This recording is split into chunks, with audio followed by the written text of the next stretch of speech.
I never thought a phone call about my sister's engagement would feel like a final verdict, until her planner told me, without a hint of hesitation, that my family had cut me out of the celebration and expected me to pay $45,000 to even show up. Suddenly, I wasn't just the sister left out of the party. I was the enemy with a price tag. Hey everyone, welcome back to the channel.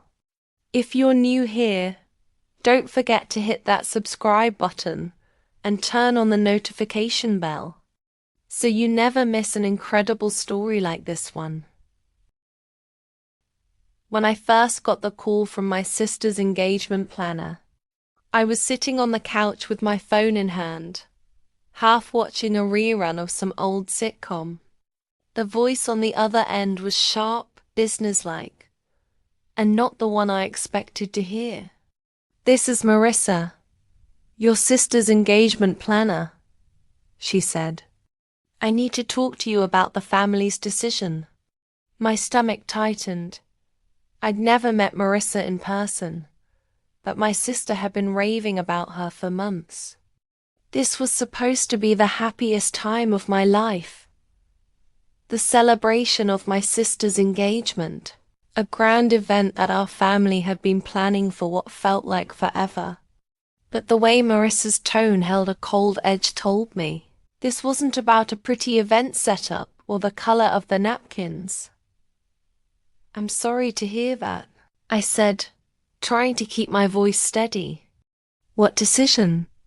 "There's been a change," Marissa explained, her words clipped. "The family has decided to cut you out of the engagement celebrations entirely. Furthermore, they expect the $45,000 you were responsible for contributing to the event." I blinked. It took a moment for the meaning to settle in. My sister's engagement planner was calling me, not to congratulate me or ask for help, but to inform me that my own family was erasing me from one of the biggest moments in our lives and demanding money I hadn't even agreed to pay yet. "Wait," I said, voice shaking. "Cut me out? What do you mean, cut me out? This is my sister, our family." Marissa sighed, a sound heavy with frustration and something else I couldn't quite place. "Look, I don't make the rules. I'm just the planner. But the family council, your parents, my client, your sister, and a few others decided this after the incident last month. They feel you've been a problem." I stared at the phone, trying to remember any problem I could have caused. "An incident?" "You know what I mean," Marissa said sharply. "Your argument at the dinner party, your behavior on social media, and especially that message you sent to the bride-to-be. It's been causing a lot of tension." My heart pounded harder. The dinner party argument, the social media post, the message. All those things had been about the engagement, about how the whole event was being handled without my input, how decisions were being made behind closed doors and how I felt sidelined. But I never thought it would lead to this. "Are you saying I'm being punished?" I asked, the hurt creeping into my voice. "I'm being punished for speaking up." Marissa's voice softened, just a bit. "I'm sorry, really. But the family's made their decision. You're not welcome at the engagement party, nor any pre-wedding events. And regarding the $45,000, that's the cost assigned to you for your share of the event planning and expenses. They expect payment." I dropped the phone onto the couch and leaned back, trying to process it. $45,000. That was a fortune. Money I hadn't even promised to pay. Money I barely had. And I was being cut out of my own sister's engagement like I was some outsider. Some enemy. The memories of the past month flooded back, each moment twisting the knife a little deeper. It all began with my sister, Emma, getting engaged to Ryan, a charming, ambitious man with a family as wealthy as ours. Their engagement was supposed to be the event of the year. Our parents wanted it grand, perfect, and Instagram-worthy. Everyone was buzzing with excitement except me, because, from the start, I felt invisible. Emma and Ryan seemed to be building their own world, and I was standing outside the walls, watching through the window. Invitations for planning meetings were either not sent to me or sent at the last minute. Decisions were being made in hushed conversations, and I was left to hear about them secondhand. I tried to speak up, to ask for a role, to be involved. But I was brushed off. Then came the dinner party last month. The night everything spiraled. Our whole family gathered at our parents' house. A sprawling mansion with vaulted ceilings and crystal chandeliers. It was supposed to be a casual get-together, a chance for everyone to bond before the big event. But when the conversation shifted to the engagement, I could feel the tension coil tighten my chest. I voiced my concerns about how I was being excluded, about the decisions being made without me. I suggested that maybe the engagement should feel more like a family celebration and less like a corporate event.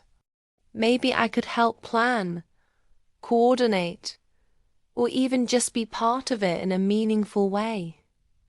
Instead of understanding, I was met with cold stares and whispered comments. My sister's fiancé, Ryan, gave me a look that said, "You're causing trouble." My mother's eyes flashed with anger. My father shifted uncomfortably. Then Emma spoke, her voice cold and clipped. "This isn't up for debate, Julia. We have a plan, and you're not part of it. We want the day to be perfect." That was when I snapped. I told them that family meant more than perfection. That cutting me out was not how families worked.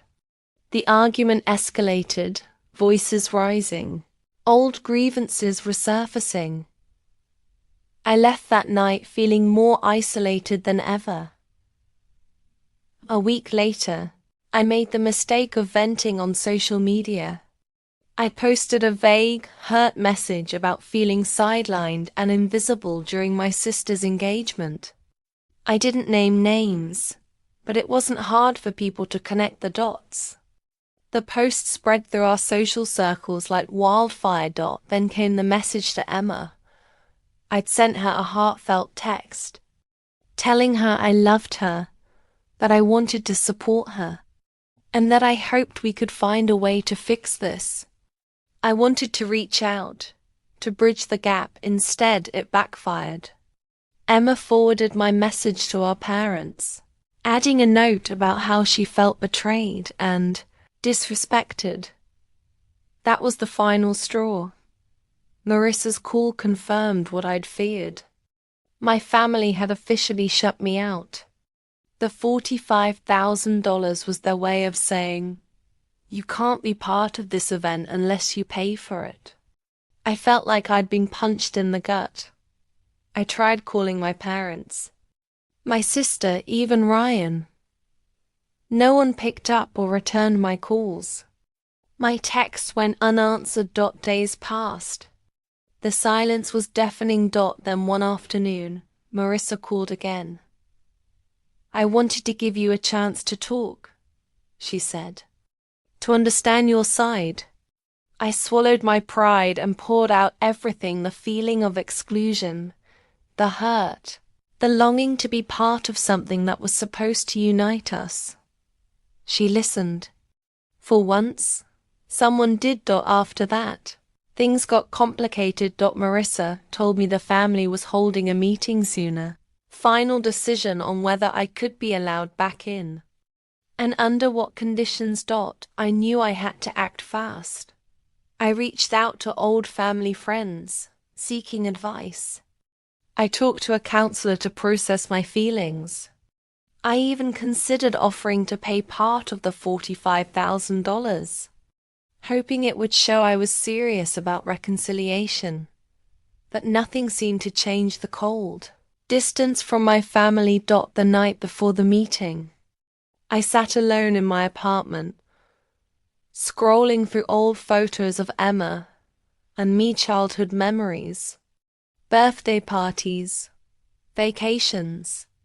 We'd been so close once. How had it come to this?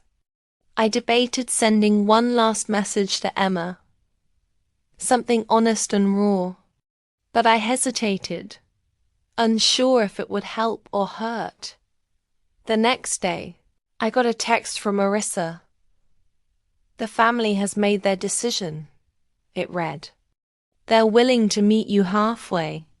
You're welcome to attend the engagement party, but only if you pay half the cost, $22,500, and agree to keep a low profile. No speeches, no social media posts. Basically, be quiet and stay in the background." It wasn't an olive branch. It was a leash. I stared at the screen, feeling the weight of every word. Could I accept being a guest in my own sister's life, on terms set by others? Could I swallow my pride and pay that much just for a seat at the table? I thought about Emma, about Ryan, about our parents, and I made a choice. I replied, "I'm sorry, but I can't do that. Family isn't about money or control. If they want me there, it has to be because they want me, not because I'm paying for the privilege." Silence followed. Then, an unexpected message from Emma herself. "I don't want to lose you," she wrote. "Can we meet? Just the two of us." I agreed. We met at a quiet cafe downtown, away from prying eyes and family drama. Emma looked tired, her eyes shadowed. "I'm sorry," she said. "We've been so caught up in the wedding that I forgot what really matters. You're my sister and I want you in my life." Tears welled up. "I don't want a perfect event. I want us." She reached across the table and squeezed my hand. "Me too." That day marked a turning point. Slowly, the family began to heal.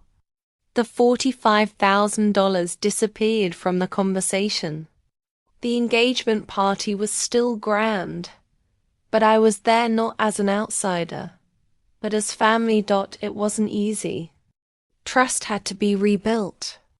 Boundaries had to be set. But in the end, love and forgiveness proved stronger than money and control. Sometimes, family fights aren't about the event or the expenses. They're about being seen, heard, and valued. And in that, we found our way back to each other.